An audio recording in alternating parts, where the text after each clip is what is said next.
I found out my husband had sabotaged my promotion for his mistress when a shipping box addressed to the wrong office landed on my desk, containing a nameplate engraved with her name and the executive title I'd spent months competing for. My name is Teresa Nakamura, and before this happened, I believed I understood the people I trusted and the life I had built. The box was sitting on my desk when I got back from lunch, tucked beside my monitor as if someone had set it there with care. It was a plain white shipping box, the kind used for office supplies and marketing materials, and the packing slip taped to the top had my husband's company letterhead on it. Doyle Strategic Partners. I remember staring at those words for a long second, still holding my tote bag over one shoulder, still feeling the cold from the chicken salad I had eaten in the cafe downstairs. My first thought was that Craig had sent me something thoughtful. My second thought was that he usually didn't use company letterhead for anything personal. Then I saw the return label on the shipping tape and felt my stomach tighten. Inside the box, wrapped in tissue paper like it was something precious, was a brushed steel nameplate. V. Petrov VP Regional Operations. For a moment I didn't understand what I was looking at. Then the reality hit me all at once, and I had to grip the edge of my desk to steady myself.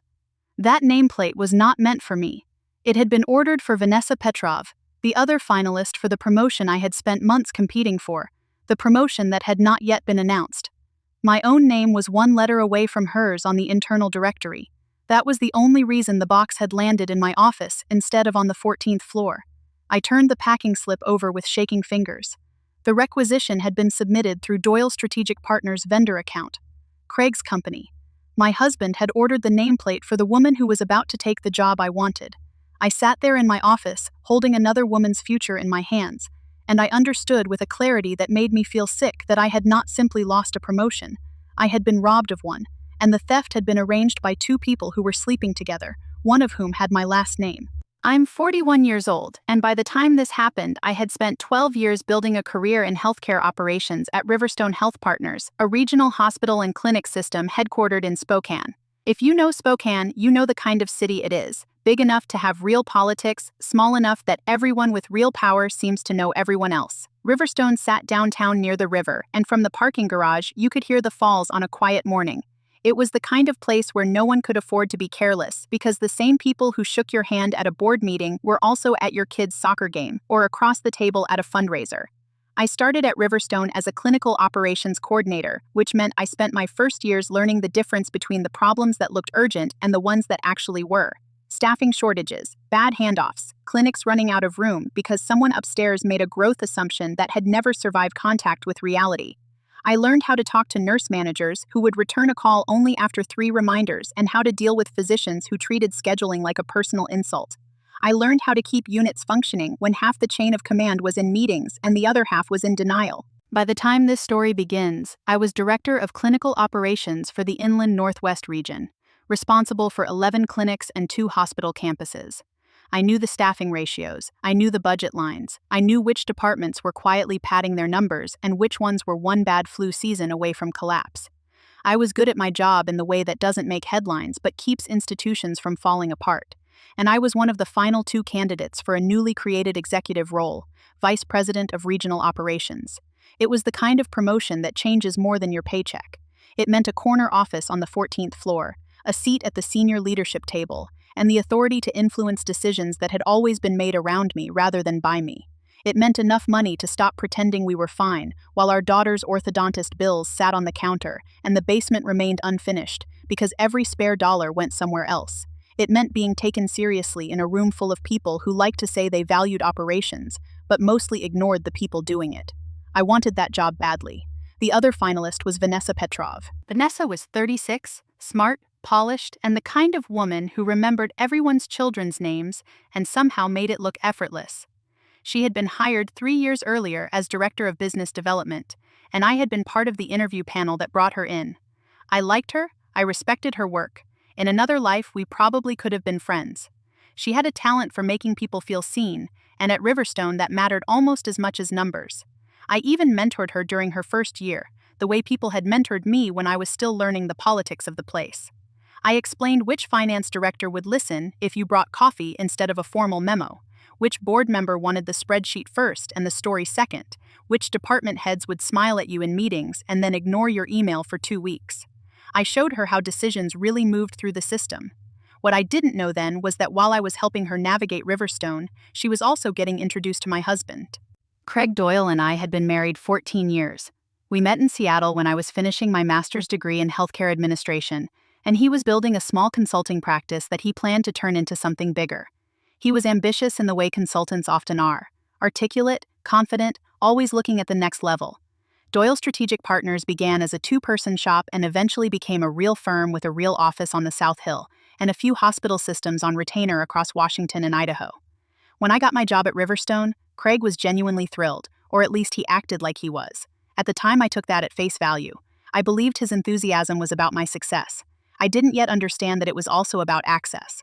Within 2 years, Doyle Strategic Partners had a standing contract with Riverstone's board. Craig did quarterly strategic alignment work, org design reviews, executive coaching, succession planning. He wasn't my boss, not officially. He didn't sit in my department. He didn't approve my leave requests or sign my reviews. But he was in the room. He played golf with our CEO, Walt Emerson, twice a month.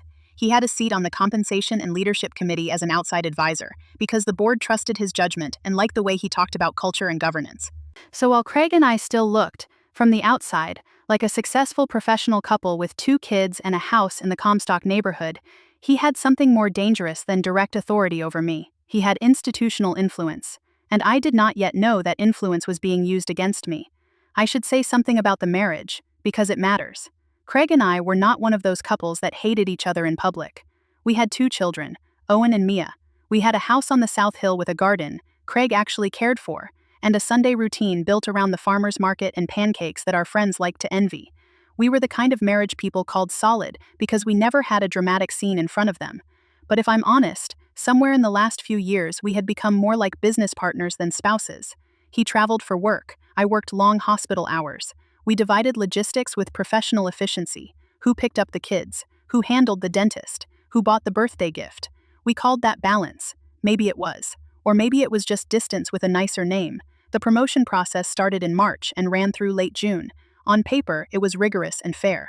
Both Vanessa and I completed 360-degree reviews. We sat through a panel interview with 3 board members. We each presented a 5-year regional growth strategy to senior leadership. And then we had a final meeting with Walt Emerson, our CEO. I went into the process confident, but not arrogant. My numbers were strong. Stronger, in fact, than Vanessa's. I had improved patient satisfaction across all 11 clinics. I had closed 2 chronic staffing gaps that had been bleeding the system for years. I had kept budgets tight while still getting results. I knew Vanessa was good, but she was newer, less tested, more promise than proof. I thought the decision would be close. I did not think it would be manipulated. The first sign something was wrong came in early June. My 360 review came back with a section of anonymous feedback that made no sense at all.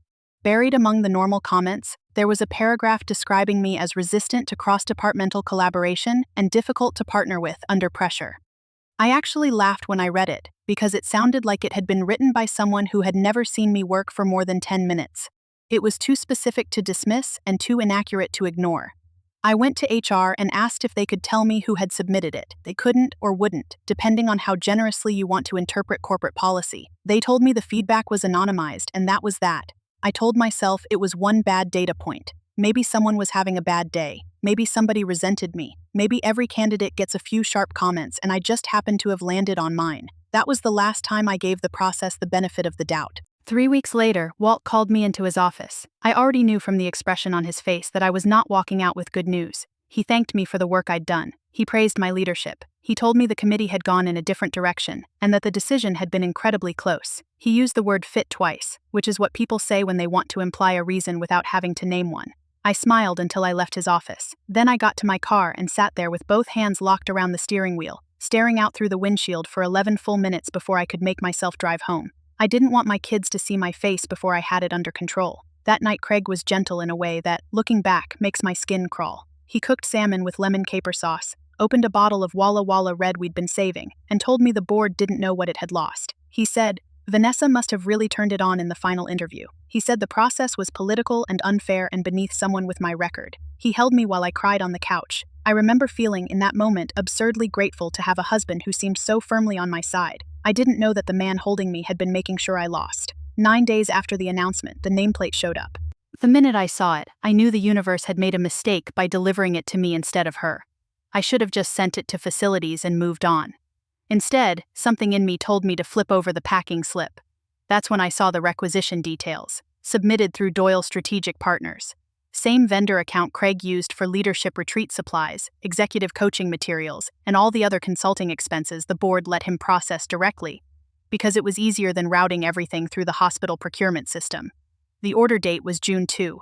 That was 3 weeks before the announcement. More importantly, it was before my final interview had even happened. That detail stayed in my head all weekend. I told myself there had to be a harmless explanation. Maybe the board had known their decision early and were having the nameplate made ahead of time. Maybe Craig's firm handled office materials for HR. Maybe this was a coincidence with a sharp edge on it. I am not a woman who likes jumping to conclusions.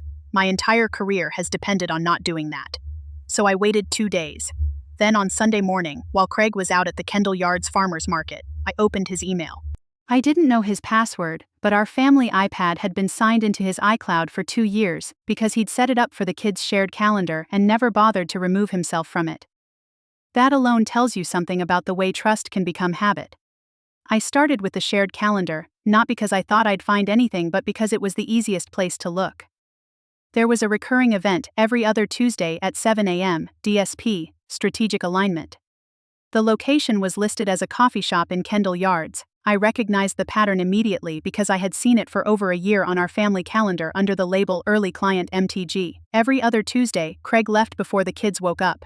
Every other Tuesday, he kissed me on the forehead and said he had a meeting. Every other Tuesday, I believed him because I had no reason not to. I opened 3 of the events. Every single one included Vanessa Petrov's Riverstone email address as the only other invitee. I stared at the screen so long my hand started to ache from holding the iPad. The first thing I did was not what people assume I did. I did not storm into the kitchen and confront him the second he walked through the door with a paper bag full of peaches. I did not scream. I did not fling the iPad at the wall. I did not give him the satisfaction of watching me react before I understood the shape of the thing. Instead, I closed the app, wiped my search history, and went to sit with my daughter while she practiced piano. That was the moment I stopped being a hurt wife and became an investigator. I knew better than to accuse someone with only fragments. If I confronted him too early, he would have time to build a story, delete emails, coordinate with Vanessa, and maybe even turn the whole thing back on me. I had spent years building operational cases out of data. I decided I would do the same here. I was not going to walk into a fight with feelings when I could walk into it with proof. The first person I called was Renata Kowalski, an old friend from my master's program, who now worked in cybersecurity and e-discovery in Seattle. Years earlier, at a reunion dinner, she'd said half-jokingly that if I ever needed something quietly and legally documented, I should call her. At the time, I laughed. Now I needed exactly that. I met her at a coffee shop on the other side of town and told her everything. She didn't flinch. She just listened, then started asking careful questions. When I finished, she told me 2 things. First, anything I could access through a shared family device or a shared cloud account was probably fair game for me to preserve, but I should stop the moment I hit anything password-protected and private that I wasn't already authorized to see. Second, if I wanted this to hold up anywhere outside my own heartbreak, I needed a log. Dates, times, screenshots, notes, backup stored somewhere Craig would never think to look. I bought a cheap laptop with cash from a Best Buy off Division Street and started a folder that same afternoon. The second person I called was Diane Okonkwo, our Vice President of Human Resources. Diane and I had worked together for 9 years. She was the kind of HR executive who actually understood operations, which meant I trusted her more than I trusted most people in leadership. I didn't tell her about the affair. Not yet. I only told her that I believed the 360 review process might have been compromised, and asked whether she could review the metadata on the anonymous negative feedback I had received. She agreed to meet me off-site at a diner on Monroe Street. 2 weeks later, over a slice of pie she mostly ignored, she told me something that changed everything. Riverstone's 360 platform logged IP addresses even on anonymized submissions. That was supposedly just for fraud prevention, but it meant HR could tell whether the same machine had been used to generate multiple anonymous reviews. 3 of my negative entries, submitted under 3 different employee codes, had all come from the same external IP address. That IP address traced back to the guest network at Doyle Strategic Partners. I remember setting my fork down very carefully because my hands were shaking and I didn't want Diane to see it.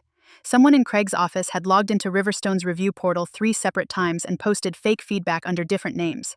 The fake comments all said more or less the same thing in different language, that I was difficult under pressure, resistant to collaboration, overly controlling, hard to work with. It was all generic enough to survive casual scrutiny and specific enough to sting. It also sounded exactly like someone had taken real operational frustrations and twisted them into a character attack. Diane couldn't tell me who had written them. She wasn't authorized to identify the person behind the traffic, only the network it had come from. That mattered. Because someone at my husband's company is not the same thing as my husband, I understood that instantly. I also understood that Craig would say exactly that if I confronted him too soon. That night I called Renata again and told her what Diane had found. She was quiet for a long time after I finished. Then she said the calendar evidence and the IP evidence were strong together, but not enough on their own. What I needed next, she told me, was something that tied Craig specifically to the content of the sabotage. A random employee at his firm might have used the network, but they wouldn't necessarily know the details that ended up in the review. If I could find proof that Craig himself had drafted or directed the language, the case would become much harder to dismiss. So I went back to the iPad one more time. This time I searched his email drafts. Buried in a folder that had never been sent was a message to Vanessa from the same week as the fake reviews. There was no subject line. The body said, "Sent some notes over to make sure the committee sees the full picture on T. Don't mention this to anyone, obviously. This stays between us, like everything else does lately."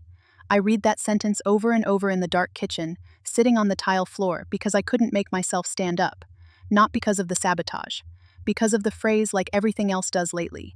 It was the moment the shape of the affair stopped being a suspicion and became a fact. I hired Marcus Illich the next week. Marcus was an employment attorney with a calm, almost deliberate way of speaking, the kind of man who sounded like he had already thought 3 steps past your panic. I brought him everything I had: the calendar exports, the IP findings Diane had given me, the draft email, and the log Renata helped me organize. He looked through it all without interrupting, then leaned back in his chair and told me something that I did not especially want to hear but needed to. Washington law didn't give me a neat single claim called "my husband sabotaged my promotion." What I had, though, was potentially stronger in a different way. Riverstone's process had likely been corrupted by an undisclosed conflict of interest. Craig had institutional access. He had a personal relationship with the successful candidate, and there was evidence that false feedback had originated from his firm's network and that he had privately admitted to sending notes to sway the committee. Marcus said the company's exposure was real, not just mine, theirs. The board had let an outside consultant influence executive hiring while also having no meaningful firewall against personal conflicts. The smart first move, he said, was not to run into court. It was to force the board to investigate itself. So we prepared a formal complaint to the Audit and Compliance Committee. Marcus wanted the complaint to be concise and factual, with every piece of evidence preserved and dated. No emotional language, no accusations we couldn't support. He warned me that if the company thought I was just a scorned employee or a bitter spouse, they would try to bury the problem and frame me as unstable. We weren't going to let them. 6 weeks after the announcement, on a Tuesday morning in August, Marcus and I sat across from Walt Emerson and 2 board members in a conference room with too much glass and not enough air. I had spent all night rehearsing how I would stay calm if Walt tried to soften it, dismiss it, or express disappointment in my tone instead of addressing the actual issue. He didn't get the chance. Marcus walked them through the timeline in clean, relentless order. The nameplate ordered through Doyle's Strategic Partners account on June 20. The recurring undisclosed meetings between Craig and Vanessa on the shared family calendar. The fake 360 submissions traced back to Craig's office network. The unsent draft email referencing notes sent to make sure the committee saw the full picture. Walt's face changed as each piece landed. At one point, he asked if I was certain the email hadn't been altered. Marcus replied that the document had been forensically preserved by a third party before it ever reached the board. That, more than anything else, seemed to break the room open. Riverstone hired outside counsel to investigate because Walt did not want anyone accusing him of protecting his golf partner, and I honestly don't know whether that made me feel better or worse. The investigation took 5 weeks. They interviewed staff, they reviewed device logs, they pulled company records, they examined the promotion process from top to bottom, and when they came back, they confirmed what Marcus and I already knew. The fake 360 feedback had come through the Doyle Strategic Partners network. The nameplate had been ordered by Craig's firm before the decision was finalized. The draft email was real, and Vanessa had not only known about the manipulation, she had known in real time. The investigators retrieved text messages from her company phone under Riverstone's device policy. In one exchange, Craig updated her on the review comments, and she replied with a single word: Good. That was the moment the story stopped being a messy promotion loss and became a deliberate betrayal. The investigation also confirmed that Craig and Vanessa had been having an affair for over a year, which meant it had started long before the promotion process even began. The fair competition everyone pretended had existed was a fiction from the start. They weren't two professionals who happened to fall in love during the process. They were two people already involved who had used their positions to tilt the field. Riverstone's board acted fast once the report was in front of them. Vanessa's promotion was rescinded. Her employment was terminated for cause. Doyle Strategic Partners lost its standing contract with Riverstone the same week, which Marcus later estimated cost Craig nearly 40% of his annual revenue. Riverstone had been his biggest and longest-standing client. The loss would hurt his firm badly. Then Walt called me back in. This time there was no softening and no vague language about fit. They offered me the VP of Regional Operations role outright. No second competition, no fresh panel, no do-over to make themselves feel better. Just the position itself, with a formal written acknowledgement that the original process had been compromised and that the outcome had been corrected. I accepted, but that was not the end of it, because the professional damage was only one layer of what had broken. Telling my children was harder than any meeting with the board. At first I tried to protect Owen, who was 12, by saying only that Dad and I were having grown-up problems. It was vague, and I thought that would be safer. It wasn't. He filled in the blanks with things that were far worse than reality, according to the family therapist we eventually saw. Children always do that when adults are evasive. They imagine the worst because the worst at least has shape.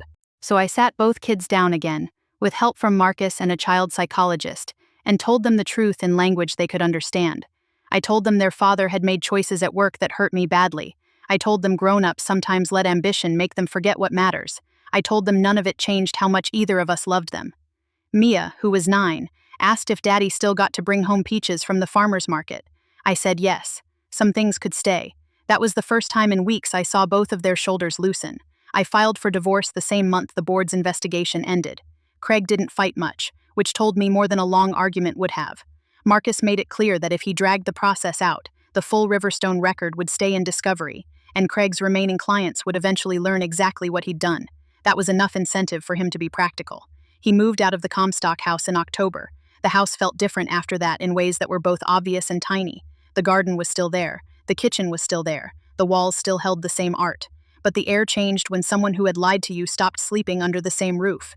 I didn't realize how much energy it took to live beside a betrayal until it was gone. Doyle Strategic Partners survived, but smaller. Craig rebuilt around a handful of retainer clients across Idaho. Whether they didn't know what happened or didn't care, I can't say. I didn't stay close enough to find out. Vanessa left the region the following spring, according to one former colleague. I don't know where she went, and I have never looked. I learned later that the board changed its policy around consultants with recurring access to leadership decisions. Now any outside advisor who has a personal relationship with an internal candidate has to recuse from related committee work. Informally, the people who had to clean up the mess call it the Doyle Rule. I don't take pleasure in that. I don't need a policy named after the collapse of my marriage, but I understand why they made it. Diane told me, months after everything settled, that she almost hadn't met me at the diner that day. She had worried that if she looked too closely, she'd be accused of taking sides in what she thought was just a bitter promotion dispute. Watching the evidence unfold, she said, taught her to trust a colleague's instinct even when the full picture isn't visible yet. That stayed with me. So did something Marcus told me near the end of the case. He said that most clients in situations like mine arrive already convinced the fight isn't worth the cost. Emotional cost, financial cost, social cost. They assume they should cut their losses and move on. What made my case different, he said, was that I treated the promotion loss like a data problem instead of a grief I had to swallow whole. I told him that was because 12 years of working hospital operations had trained me not to confuse frustration with proof. He said that was the most Spokane sentence he'd heard all year. Now I sit in the corner office on the 14th floor. From my window I can see the river on clear mornings and, if the light is right, the old gondola cars from the fair. The office is quieter than I expected it to be. Not empty, just mine. Some days, before the rest of the building wakes up, I take out the nameplate that finally got made for me. Teresa Nakamura Regional Operations. I place it at the center of my desk. Not because I need the reminder that I earned it, but because I like remembering that there was a version of this story where I stayed silent, accepted a closed decision, and told myself the humiliation was just part of the deal. That version was always available to me. It would have been easier in the short term. Cleaner, less public, less painful. Instead, I chose the harder one. I spent 12 weeks watching my own marriage break apart while I proved, step by step, with data and records and patience, that I had not been passed over by accident. I had been targeted. There are moments from that period that still come back to me in fragments. The smell of coffee in the kitchen the morning I found the calendar invites, the hard plastic edge of the iPad under my thumb. Diane's careful silence when she slid the pie plate away and told me the IP logs matched Craig's network. The way Marcus didn't react when I handed him the draft email, which somehow made it feel more serious than if he had gasped. The long stillness in Walt Emerson's face when he realized the board might have been sitting on a conflict that could embarrass them all. People talk about betrayal like it arrives in one clean blow, but mine came as a series of small discoveries that each changed the shape of the last. At first it was only a nameplate, then it was a calendar entry, then a review comment, then an unsent email, then a text with one word in it that made the whole thing undeniable. I think that is what made it so hard to recover from. The truth didn't explode, it accumulated. It also changed the way I think about competence. I used to believe that doing your job well, being fair, and staying professional protected you from the ugliest kinds of manipulation. I don't believe that anymore. Skill matters, integrity matters.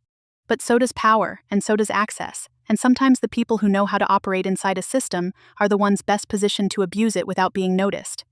That lesson was painful, but it was useful. It made me better at my work in a strange way. I became more attentive to conflicts that seemed too minor to matter. I asked more questions when people said something was just a timing issue, or probably a misunderstanding. I stopped treating vague discomfort as something to shrug off. Sometimes the thing that feels awkward is the first sign that something is wrong. I also learned that silence can be strategic without becoming dishonest. People sometimes think the opposite of confrontation is weakness. It isn't always. Sometimes silence is simply the period in which you gather enough truth to say something that cannot be hand-waved away. I did not stay quiet because I was passive. I stayed quiet because I wanted the record to speak for itself. That choice cost me emotionally, and I won't pretend otherwise. There were nights I wanted to throw my phone into the river. There were mornings I woke up with my chest tight because for a split second I forgot what had happened and then remembered all over again. There were times I saw Craig in the driveway and had to remind myself that the man who once brought peaches home for the kids had also helped engineer my humiliation. Human beings are capable of holding two truths at once, and that one was the hardest for me to accept. But there was also a strange kind of liberation in being done with guessing. Once the evidence was laid out, I no longer had to ask myself whether I was imagining things. I no longer had to weigh every memory against every possible explanation. I knew what had happened. I knew who had done it. I knew why the promotion had gone the way it did. The grief didn't vanish, but it had edges now. It had a shape I could set down. There was one night, about a week after the board made its decision, when I took a walk alone after dinner. The air had that dry Spokane feeling that comes right before autumn. Not quite cold yet, but no longer warm. I passed a row of houses with porch lights on and listened to the sound of traffic coming up the hill. I remember thinking that nothing in the city looked different, even though my life had been completely rearranged. That thought comforted me in an odd way. The world had not ended. It had only revealed what was under its surface. By then, I had also started to understand that winning the role would not magically repair everything. Some people on the board were sorry, but not all. Some colleagues were supportive, but a few were embarrassed more than outraged. And Craig, once the consequences got real, tried to present himself as a man who had made personal mistakes but never intended professional harm. I never accepted that framing. Intent matters, but so does foreseeability. He knew where his influence landed. He knew Vanessa was in the running. He knew the committee would read the feedback. He chose the path that benefited him and called it something less ugly. That is what I think about when I look at the nameplate on my desk. Not revenge. Not victory. Choice. He had one. I had one too. The choice I made was not elegant. It was not painless. It was not the kind of thing people clap for in a movie. It was methodical, tedious, and sometimes lonely. I took screenshots. I kept notes. I met with lawyers. I repeated myself to people who doubted parts of the story until the pattern became too obvious to ignore. I watched my children ask questions I never expected them to ask at their ages. I watched my own marriage die on paper before it died in the house. And I kept going. When you spend enough years in operations, you learn that there are systems people trust because they seem too big to fail. And then there are the quiet, unglamorous safeguards that keep those systems honest. My entire case was built on those safeguards. a shared calendar, an IP log, a draft email, a policy that someone assumed would never matter.